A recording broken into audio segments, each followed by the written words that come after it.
জীবন চলার পথে নিজের চাইতে বেশি কখনো কাউকে ভালোবাসবেন না।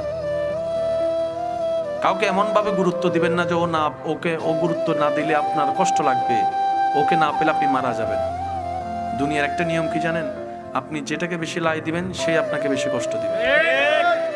যেটাকে আপনি পাওয়ার বেশি চেষ্টা করবেন সেটাই হাত থেকে দূরে সরে যাবে। যেটাকে বেশি আদর করবেন সেই বেশি বিপদ দিবে আপনাকে। যাকে আপনি গোলাপের মতো করে লালন পালন করে বড় করবেন, দেখবেন সে আপনাকে বেশি কষ্ট দিয়ে চোখের মধ্যে পানি আনাবে। এটা দুনিয়ার নিয়ম। এটা কেন হয়? দুনিয়া বুঝাই দেয় তুই রবকে ছেড়ে দুনিয়ার পিছনে লাগলি কেন?